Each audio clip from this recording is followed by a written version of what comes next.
ത്രിയേക ദൈവത്തിൻ്റെ തിരുനാമത്തിന് മഹത്വം ഉണ്ടാകട്ടെ. കർത്താവിൽ പ്രിയ സഹോദരങ്ങളെ, പുതിയ മതങ്ങളും പുതിയ തത്വസംഹിതകളും അനുദിനം ഉടലെടുത്തുകൊണ്ടിരിക്കുന്ന ഒരു കാലഘട്ടത്തിലൂടെയാണ് നാം കടന്നു പോകുന്നത്. ക്രൈസ്തവ സമൂഹത്തെക്കുറിച്ച് ചിന്തിക്കുകയാണെങ്കിൽ ഇന്ന്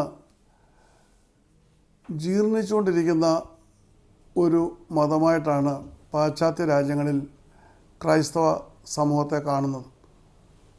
ആദിമസഭയുടെ വളർച്ചയോ ആദിമസഭയുടേതായിട്ടുള്ള അനുഗ്രഹങ്ങളോ ഒന്നും നാം ഇന്ന് ആധുനിക സഭകളിൽ കാണുന്നില്ല.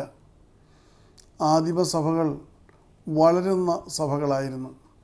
അനേകർ യേശുക്രിസ്തുവിനെ കണ്ടെത്തുവാനുള്ള വലിയ വേദിയാണ് ആദിമസഭകൾ ഒരുക്കിയിരുന്നത്. അങ്ങനെ അനുദിനം അനേകായിരങ്ങൾ യേശുവിനെ അറിയുവാനും അനുഭവമാക്കുവാനും തക്കവണ്ണം ആദിമസഭകളിൽ മുഖാന്തരമായി.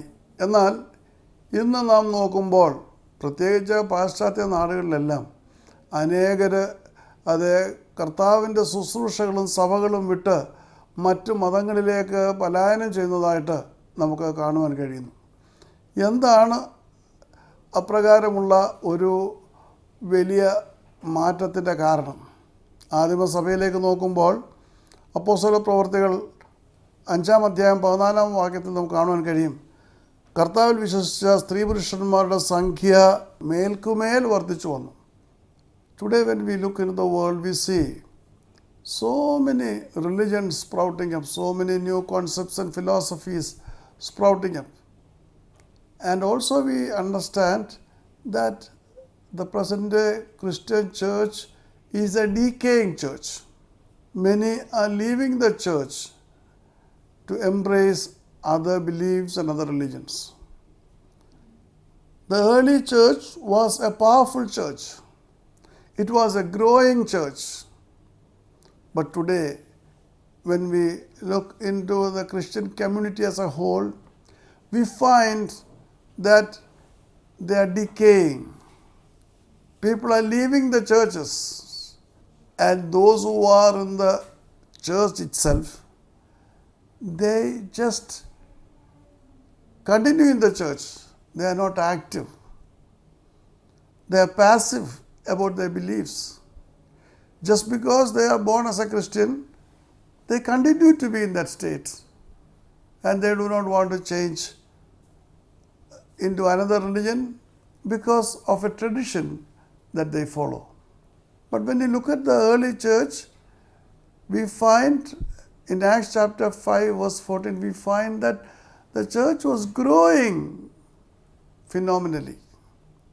Now, what are the reasons why the present day church is not growing and why the church is decaying? This is an important thing which we have to consider.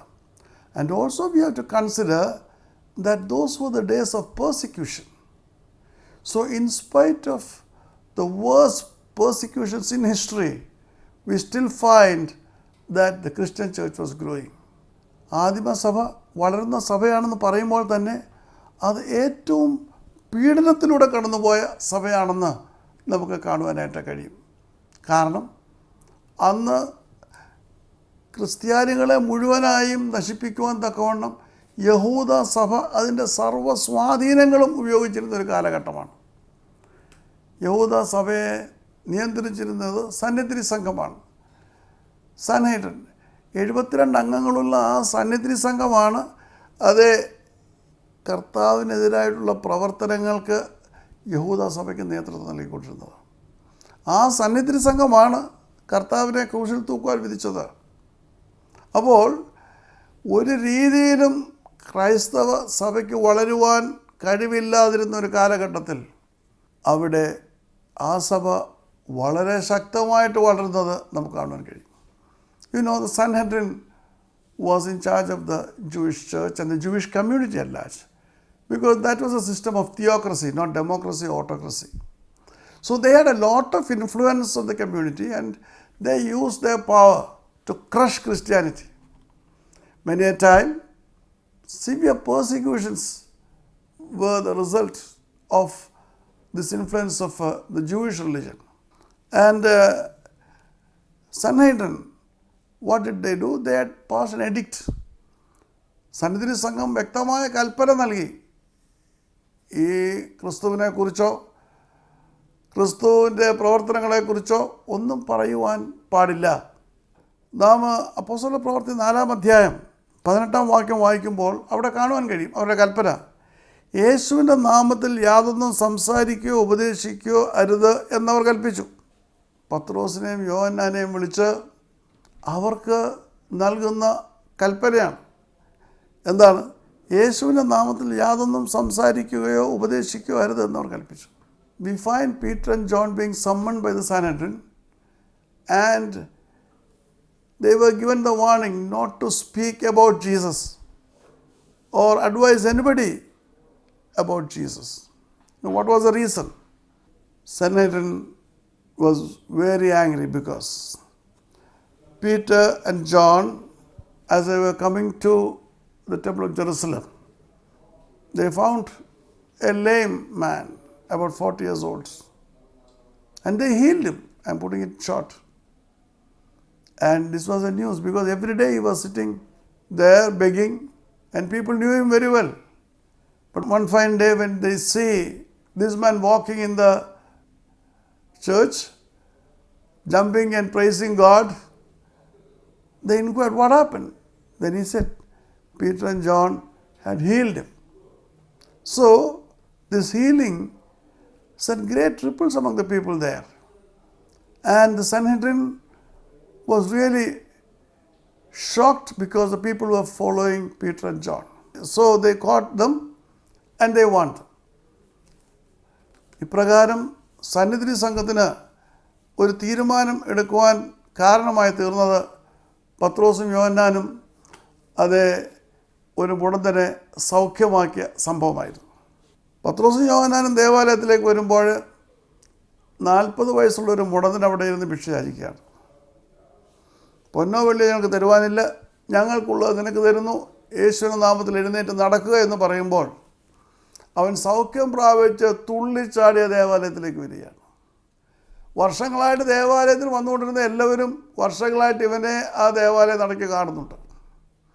അപ്പോൾ അതുവരെയും പതിവായിട്ട് അവിടെ ഇരുന്ന് ഭിക്ഷ അയച്ചുകൊണ്ടിരുന്ന ഈ മുടന്തനായ മനുഷ്യൻ അവൻ പള്ളിയിൽ വന്ന് ഓടിച്ചാടി പത്രോസും യോഹന്നാനും നൽകിയ സൗഖ്യത്തെക്കുറിച്ച് പറഞ്ഞപ്പോൾ ജനമിളകി മറിഞ്ഞു. അവർ പത്രോസിനെയും യോഹന്നാനെയും കേൾക്കുവാൻ താല്പര്യപ്പെട്ടു. സന്നിധി സംഘം ഇതറിഞ്ഞു.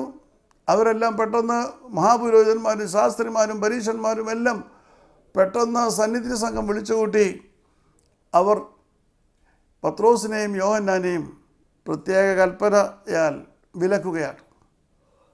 ഈ യേശുവിൻ്റെ നാമത്തിൽ യാതൊന്നും സംസാരിക്കുകയോ ഉപദേശിക്കുകയോ ചെയ്യരുത്. ഇത് പറഞ്ഞപ്പോൾ അവിടെ പത്രോസ് യോഹന്നാനും അവരോട് ചോദിക്കുന്ന ഒരു മറുചോദ്യമുണ്ട്. See, when they were warned by the Sanhedrin not to speak of Jesus, they asked them back, is it possible to disobey God? Because how can we listen to you more than God? What they say? ദൈവത്തെക്കാൾ അധികം നിങ്ങളെ അനുസരിക്കുന്നത് ദൈവത്തിന് മുൻപാകെ ന്യായമോ? Is it righteous before God to obey you more than God? That was exactly what they asked. അവർ ശബ്ദരായി. മാത്രമല്ല തുടർന്ന് ചോദിക്കുകയാണ്, ഞങ്ങൾക്കോ ഞങ്ങൾ കണ്ടും കേട്ടുമിരിക്കുന്ന കാര്യങ്ങൾ പ്രസ്താവിക്കാതിരിക്കുവാൻ സാധ്യമല്ല. അപ്പോസ്തല പ്രവൃത്തി 4-ാം അധ്യായത്തിൻ്റെ 20-ാം വാക്യം. അപ്പോൾ ഇത് ഞങ്ങൾ നിത്യം കാണുന്നതും കേൾക്കുന്നതായ കാര്യമാണ്. യേശുവിൻ്റെ അത്ഭുതങ്ങളും അനുഗ്രഹങ്ങളും ഞങ്ങൾ അനുഭവിച്ചുകൊണ്ടിരിക്കുന്ന വ്യക്തികളാണ്. ഞങ്ങൾക്കത് പറയാതിരിക്കുവാൻ സാധ്യമല്ല. നിങ്ങളുടേതായിട്ടുള്ള കൽപ്പന പ്രകാരം ഞങ്ങളുടെ വായെ മൂടുവാൻ കഴിയുകയില്ല. കാരണം ദൈവത്തെക്കാൾ അധികമായി നിങ്ങളെ അനുസരിക്കുവാൻ ഞങ്ങൾക്ക് കഴിയുകയില്ല. പക്ഷേ ഇതേ പത്രോസ് അല്പം നാളുകൾക്ക് മുൻപ് പറഞ്ഞ കാര്യം നമുക്കറിയാം. കർത്താവിനെ കയ്യാഫാവിൻ്റെ അരമനയിൽ ചങ്ങലയിൽ ബന്ധിതനായിട്ട് കൊണ്ടുവന്ന് കർത്താവിനെ അടിക്കുകയും ഇടിക്കുകയും ചെയ്തുകൊണ്ടിരുന്നപ്പോൾ അവിടെ എത്തിയ പത്രോസിനൊരു ബാല്യക്കാരി ചോദിച്ചു, നീ അവനെ അറിയുകയില്ലയോ? അപ്പോൾ പത്രോസ് പറയുകയാണ്, സ്ത്രീയെ, ഞാൻ അവനെ അറിയുന്നില്ല വിശുദ്ധ ലൂക്കോസിൻ്റെ സുവിശേഷം 22-ാം അധ്യായം 57-ാം വാക്യം, സ്ത്രീയെ ഞാൻ അവനെ അറിയുന്നില്ല എന്ന് തള്ളിപ്പറഞ്ഞു. ഒരു സ്ത്രീയുടെ മുൻപിൽ പത്രോസ് തൻ്റെ യജമാനെ തള്ളിപ്പറയുകയാണ്. വീണ്ടും 22-ാം അധ്യായത്തിൻ്റെ 58-ാം വാക്യം വായിക്കുമ്പോൾ കാണുവാൻ കഴിയും, അല്പം കഴിഞ്ഞ് മറ്റൊരുവൻ അവനെ കണ്ടു, നീയും അവൻ്റെ കൂട്ടത്തിൽ ഉള്ളവനാകുന്നു എന്ന് പറഞ്ഞു. മനുഷ്യ, ഞാനല്ല എന്ന് പത്രോസ് മറുപടി നൽകി. നീയും അവൻ്റെ കൂട്ടത്തിലുള്ള ഒരു വ്യക്തിയാണല്ലോ. അപ്പോൾ പത്രോസ് പറയുക, മനുഷ്യ, ഞാനല്ല. രണ്ടാമത്തെ പ്രാവശ്യവും പത്രോസ് യേശുവിനെ തള്ളിപ്പറയുകയാണ്. ഇതെല്ലാം നടക്കുന്നത് 2 മണിക്കൂർ സമയത്തിനുള്ളിലാണ്. വിശുദ്ധ മത്തായിയുടെ സുവിശേഷം 26-ാം അധ്യായം 74-ാം വാക്യം വായിക്കുമ്പോൾ അവിടെ മൂന്നാമതും പത്രോസ് യേശുവിനെ തള്ളിപ്പറയുന്നത് കാണുവാൻ കഴിയും. ആ മനുഷ്യനെ ഞാൻ അറിയുന്നില്ല എന്ന് ശപിക്കുവാനും ആണയിടുവാനും തുടങ്ങി. യേശുവിനെ അറിയുന്നില്ലെന്ന് പറയുക മാത്രമല്ല, യേശുവിനെ ശപിക്കുവാനും ആണയിടുവാനും തുടങ്ങി. അപ്പോൾ അപ്രകാരമുണ്ടായിരുന്ന ആ പത്രോസാണ് അപ്രകാരം അധികാരികളുടേതായിട്ടുള്ള ശിക്ഷയെ ഭയന്ന്, പീഡനങ്ങളെ ഭയന്ന് യേശുവിനെ 3 പ്രാവശ്യം തള്ളിപ്പറഞ്ഞ പത്രോസാണ് ഇന്ന് യേശുവിനെ ക്രൂശിലേക്ക് അയച്ച സന്നിധി സംഘത്തിൻ്റെ മുൻപിൽ നിന്നുകൊണ്ട് പറയുന്നത്, ഞങ്ങൾ കണ്ടും കേട്ടും ഇരിക്കുന്ന കാര്യങ്ങൾ ഞങ്ങൾക്ക് പറയാതിരിക്കുവാൻ സാധ്യമല്ല. എന്നാൽ കർത്താവിൻ്റെ സ്വർഗാരോഹണത്തിന് ശേഷം കർത്താവ് പറഞ്ഞതനുസരിച്ച് പരിശുദ്ധാത്മാവിന് വേണ്ടി അവർ കാത്തിരുന്നു. കർത്താവ് അവരോട് മുന്നമേ പറഞ്ഞിരുന്നു. അപ്പോസ്തല പ്രവൃത്തി 1-ാം അധ്യായം 4-5 വാക്യങ്ങളിൽ നമുക്കത് കാണുവാനായിട്ട് കഴിയും. അവൾക്ക് പരിശുദ്ധാത്മാവിൽ സ്നാനം ലഭിക്കും. പരിശുദ്ധാത്മാവിൽ സ്നാനം ലഭിക്കുമ്പോൾ അവർ ശക്തി പ്രാപിച്ച് യേശുവിൻ്റെ സാക്ഷികളാകും എന്ന് കർത്താവ് സ്വർഗാരോഹണം ചെയ്യുന്നതിന് മുൻപ് അവരോട് പറഞ്ഞിരുന്നു. ആ ശക്തിക്ക് വേണ്ടിയിട്ട് അവർ കാത്തിരിക്കുവാനായിട്ട് അവരോട് ആവശ്യപ്പെട്ടു. അങ്ങനെ പത്രോസും യോഹന്നാനും കൂടെയുള്ള ഏതാണ്ട് 120 പേർ ആ വലിയ പരിശുദ്ധാത്മാവിൻ്റെ ശക്തിക്ക് വേണ്ടി യേശു അവരോട് കൽപ്പിച്ചിരുന്ന ആ വലിയ അഭിഷേകത്തിന് വേണ്ടി കാത്തിരിക്കുകയാണ്. അങ്ങനെ പരിശുദ്ധാത്മാവ് അവരുടെ മേൽ അഗ്നി നാവുകളായിട്ട് അധിവസിച്ച് അവരിൽ സമ്പൂർണമായ മാറ്റം വരുത്തുകയാണ്. പരിശുദ്ധാത്മാവിൻ്റെ അഭിഷേകം പ്രാപിച്ച ആ കൊച്ചുകൂട്ടം അതുവരെയും അവിടെ ആ സഹ്യോൻ്റെ മാളികയിൽ ഒളിച്ചിരിക്കുകയാണ്. അവർ പുറത്തേക്ക് വന്നു, ആരും പറഞ്ഞിട്ടല്ല. എന്തെങ്കിലും പറയണമെന്ന് ആരും അവരോട് പറഞ്ഞിട്ടില്ല. പക്ഷേ പരിശുദ്ധാത്മ നിറവ് പ്രാപിച്ച് പുറത്തു വന്ന പത്രോസ് പ്രസംഗം ആരംഭിക്കുകയാണ്. We find that Peter had denied Jesus 3 times. After some time, Peter telling the Sanhedrin, who were responsible for crucifying Jesus, that he cannot obey their command because he cannot keep silent about what he sees and what he hears about Jesus Christ. He wants to be a witness for Christ. He cannot stop being a witness for Christ. So you find the transformation, how it was made possible. It was possible because he was anointed by the Holy Spirit. Jesus has promised them about the baptism of the Holy Spirit. And we find that they were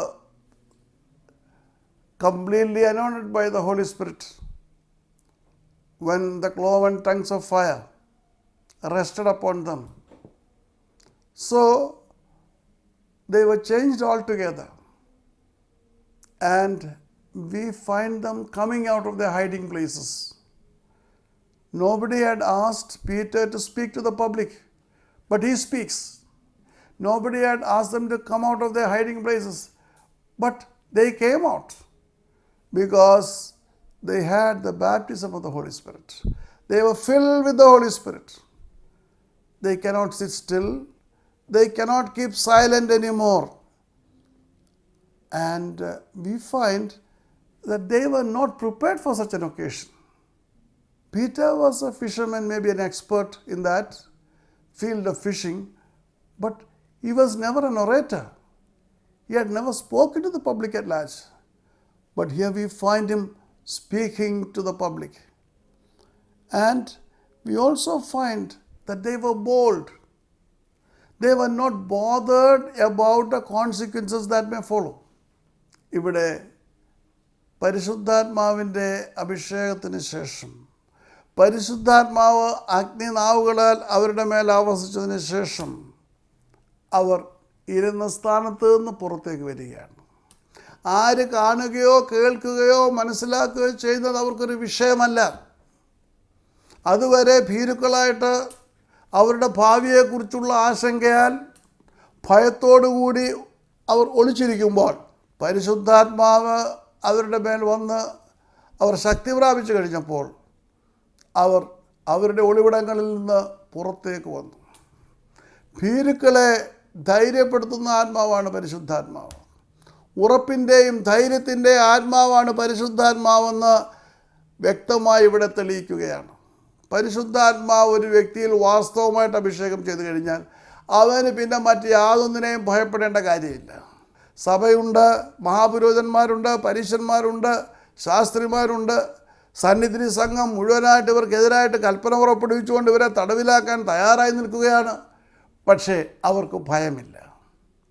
പരിശുദ്ധാത്മാവ് ഒരു വ്യക്തിയിൽ ആവസിച്ച് കഴിയുമ്പോൾ, പരിശുദ്ധാത്മാവ് ഒരു വ്യക്തിയിൽ സമ്പൂർണ്ണമായി പരിവർത്തനം ആരംഭിച്ചു കഴിയുമ്പോൾ ഭയമെന്ന് പറയുന്നില്ല. മാത്രമല്ല, അവരാരും പ്രസംഗം പഠിച്ചവരല്ല, അവർ പ്രസംഗിച്ചു നടന്നവരല്ല. മുക്കോന്മാരുണ്ട്, ചുങ്കക്കാരുണ്ട്, മറ്റു പലരും സാമാന്യ ജനങ്ങളാണ്. പക്ഷേ അവർ പ്രസംഗിക്കുകയാണ്. നേരത്തെ തയ്യാറാക്കിയ പ്രസംഗമല്ല, പരിശുദ്ധാത്മാവ് തന്നെ അവരെ ഉപയോഗിച്ച് സംസാരിക്കുകയാണ്. കർത്താവിൽ പ്രിയ സഹോദരങ്ങളെ, അവിടെയാണ് പരിശുദ്ധാത്മാവിൻ്റെ പ്രവർത്തനം പ്രകടമാകുന്നത്. ആദിമസഭയുടെ വളർച്ചയുടെ കാരണം അതായിരുന്നു. അവർക്ക് മറ്റുള്ളവരോട് യേശുവിനെക്കുറിച്ച് പറയുവാൻ തക്കതിന് യാതൊരു ലജ്ജയുമില്ലായിരുന്നു, യാതൊരു മടിയുമില്ലായിരുന്നു, യാതൊരു ഭയവുമില്ലായിരുന്നു. ആധുനിക സഭയിൽ യേശുവിനെക്കുറിച്ച് അങ്ങനെ പറയുവാൻ എത്രമാത്രം നമുക്ക് കഴിയുന്നുണ്ട്? നമ്മുടെ സ്വന്തം ഇടവകളിൽ അല്ലെങ്കിൽ സ്വന്തം സഭകളിൽ നമ്മൾ യേശുവിനെക്കുറിച്ച് ചിന്തിക്കുകയും പ്രതിവാരം പ്രസംഗം കേൾക്കുകയും ചെയ്തേക്കാം. പക്ഷേ ഒരു സഭയായി, ഒരു ഇടവകയായി, അല്ലെ കൊച്ചു കൊച്ചു സഭകളായിട്ട് യേശുവിനെക്കുറിച്ച് പുറം ലോകത്തേക്ക് പറയുവാൻ എത്രമാത്രം നമുക്ക് കഴിയുന്നുണ്ട്? ഇവിടെ യേശുവിനെ അറിഞ്ഞവർക്കുടെ മേൽ, അല്ലെങ്കിൽ യേശുവിനെ അറിഞ്ഞ് മുൻപോട്ട് പോകുന്ന ആ വ്യക്തികളാണ് വീണ്ടും വീണ്ടും വീണ്ടും സുവിശേഷം പറയുന്നത്. യേശുവിനെ ഇന്നുവരെ കേട്ടിട്ടില്ലാത്ത, യേശുവിനെക്കുറിച്ച് മനസ്സിലാക്കുവാൻ കഴിവില്ലാത്ത ഒരു വലിയ സമൂഹം നമുക്ക് പുറത്തുണ്ട്. എന്നാൽ അവരോട് ഈ സുവിശേഷം പറയുവാൻ കഴിയുകയില്ല. ലോകത്താകെ 7037 ഭാഷകളുണ്ടെന്ന് കണക്കാക്കപ്പെട്ടിരിക്കുന്നു. അതിൽ പുതിയ നിയമത്തിൻ്റെ ഒരു ശകലമെങ്കിലും ലഭിച്ചിരിക്കുന്നത് സുവിശേഷമല്ല, അധ്യായമല്ല, 1-2 ചെറിയ വാക്യങ്ങൾ പോലും ലഭിച്ചിരിക്കുന്നവരുടെ കണക്കെടുത്താൽ അതേതാണ്ട് 2600 പരം മാത്രമേ ഉള്ളൂ. ബാക്കിയുള്ള ഏതാണ്ട് 5000-നോടടുത്ത ഭാഷകളിൽ ഇനിയും യേശുവിനെ കുറിച്ച് അറിയുവാനുണ്ട്. നമുക്ക് ഈ സുവിശേഷം അവിടെ എത്തിക്കുവാനുള്ള ഒരു വലിയ തീക്ഷ്ണത ആവശ്യമുണ്ട്. പരിശുദ്ധാത്മാവിൻ്റെ ശക്തി ആവശ്യമുണ്ട്. അതിനായിട്ട് ആദിമസഭ ചെയ്ത 2 കാര്യങ്ങളുണ്ട്. അവർ ഒരു മനസ്സോടെ പ്രാർത്ഥിച്ചു. അവരിൽ 2 മനസ്സില്ല, ഒരു മനസ്സോടെയാണ് ആ സഭ പ്രാർത്ഥിച്ചത്. ഇന്ന് ആ ഒരു മനസ്സ് നമ്മുടെ സഭകളിൽ നഷ്ടപ്പെട്ടിരിക്കുകയാണ്, ക്രൈസ്തവ സമൂഹത്തിൽ നഷ്ടപ്പെട്ടിരിക്കുകയാണ്. പല മനസ്സുകളാണ്, ഭിന്നതയാണ്. യേശുവിന് വേണ്ടി പ്രവർത്തിക്കുന്ന എല്ലാവരും അവകാശപ്പെടുന്നുണ്ട്. പക്ഷേ ഒരു മനസ്സോടെ, ഒരേ ആത്മാവിൽ, ഒരേ ഹൃദയത്തിൽ പ്രവർത്തിക്കുമ്പോൾ മാത്രമാണ് പരിശുദ്ധാത്മാവിൻ്റേതായിട്ടുള്ള ആ വലിയ നിറവിൽ പ്രവർത്തിക്കുവാൻ കഴിയുകയുള്ളൂ. മാത്രമല്ല, അവർ നിരന്തരമായി പ്രാർത്ഥിച്ചുകൊണ്ടിരുന്ന ഒരു കൂട്ടമായിരുന്നു. പുതിയ ആത്മാക്കളെ നേടുവാൻ പുതിയ രാജ്യങ്ങളിലേക്ക് പോകുവാൻ, പുതിയ സ്ഥലങ്ങളിലേക്ക് പോകുവാൻ, യേശുവിൻ്റെ സാക്ഷികളായി തീരുവാൻ തക്കതിനോണം നിരന്തരമായി ആഗ്രഹിക്കുകയും ഒരു മനസ്സോടെ പ്രാർത്ഥിക്കുകയും ഒരേ സ്ഥലത്തിരുന്ന് ദൈവത്തോട് നിലവിളിക്കുകയും ചെയ്യുന്നവരായിരുന്നു. അങ്ങനെയാണ് ദൈവം ആദിമസഭയെ വളർത്തിയത്. We find that they were of one accord, one heart, one opinion. There was no divisions among them. And they were praying continually. So, they were assembled in one place. They had only one goal: to show Jesus Christ to the world, to preach Jesus Christ to the world. They had no ambition of their own. Peter had no ambition that his church should be bigger than Andrew's church. Or Andrew never had the ambition that his church should be bigger than John's church. So they were all one. They were not bothered about individual glory.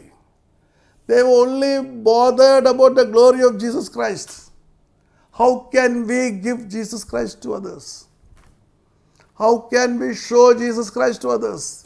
That was their goal. And we find they were together with one accord, one heart, one mind. There are no competitions in between them. There were no legal issues in between them.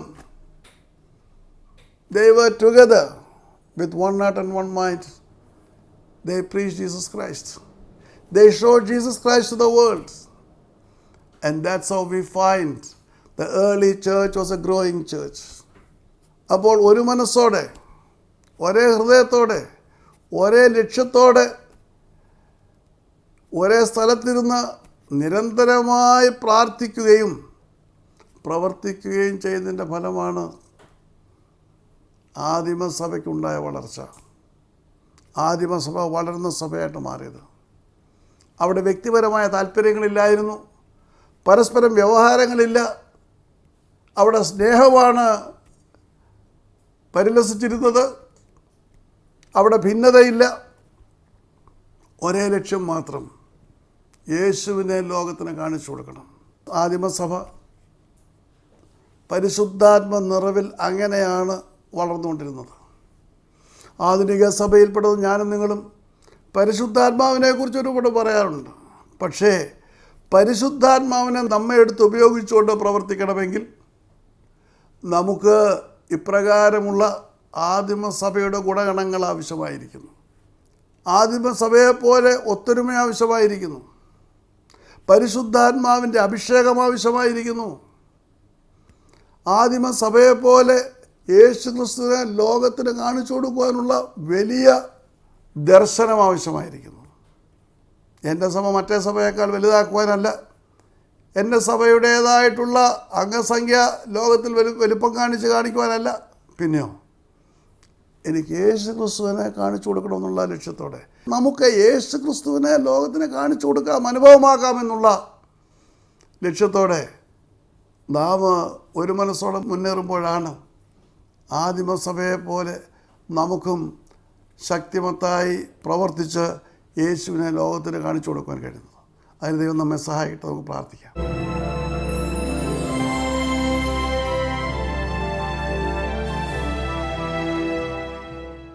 സ്നേഹിതയായ ഞങ്ങളുടെ സ്വർഗ്ഗസ്ഥപിതാവാം ദൈവമേ, അങ്ങേ ലോകത്തിന് കാണിച്ചു കൊടുക്കുവാൻ തക്കതിനൊന്നും ആദിമസഭയെപ്പോലെ ഞങ്ങളെ ഒരുക്കണമെന്ന് പ്രാർത്ഥിക്കുന്നു. ഒരു മനസ്സോടെ ഒരേ ആത്മാവിൽ നിരന്തരമായി പ്രാർത്ഥിച്ച് അങ്ങേ ലോകത്തിന് കാട്ടിക്കൊടുക്കുവാൻ യേശുവെ ഈ വചനം കേൾക്കുന്ന ഓരോരുത്തരെയും സഹായിക്കുകയും അനുഗ്രഹിക്കുകയും ചെയ്യണമെന്ന് യേശുവിനോട് അപേക്ഷിക്കുന്നു. കൃപയുടെ കേൾക്കുമാറാകണമേ. ദൈവം നമ്മെ അനുഗ്രഹിക്കട്ടെ.